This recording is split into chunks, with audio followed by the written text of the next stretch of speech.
ଗଞ୍ଜାମ ଜିଲ୍ଲା ଭଞ୍ଜନଗର ଥାନା ଅଧୀନ ଦଦରଲୁଣା ପଞ୍ଚାୟତ ଜିରମ୍ଭା ନିକଟ ଏକ ଜଙ୍ଗଲର ପାହାଡ଼ ଉପରୁ ଏକ ନରକଙ୍କାଳ ଉଦ୍ଧାର ହୋଇଛି। ବାଘମରା ଜଙ୍ଗଲରେ ରହିଥିବା ପାହାଡ଼ ଉପରୁ ଉକ୍ତ କଙ୍କାଳଟି ଏକ ପୁରୁଷ ଲୋକର ବୋଲି ଅନୁମାନ କରାଯାଇଛି। ଗଛରେ ଗାମୁଛା ବନ୍ଧା ହୋଇଥିବା ବେଳେ ଏଥିରେ କିଛି ଚୁଟି ଓ ଖପୁରି ରହିଥିବା ବେଳେ ଶରୀରର ଅନ୍ୟ ଅଂଶ ତଳେ ପଡ଼ିଯାଇଥିବା ଦେଖିବାକୁ ମିଳିଛି।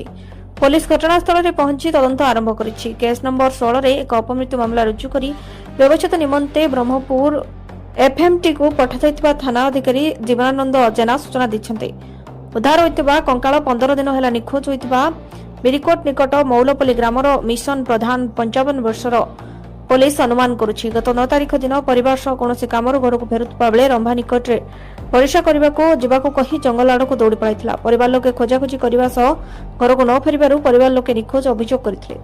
मिशन मानसिक अवस्था ठीक नथिबा सह से केउ आड़े पळा जाइतबा परिवार लोके थाना रे लिखित अभियोग करिबा परे पुलिस केस नंबर 44 रे एक निखोज मामला रुजु करथिला। तबे रंभा निकट जंगल भितरु कंकाळ मिलिबा परे तार पोशाक देखि एहा मिशन रो बोली परिवार लोके चिन्हट करथिले।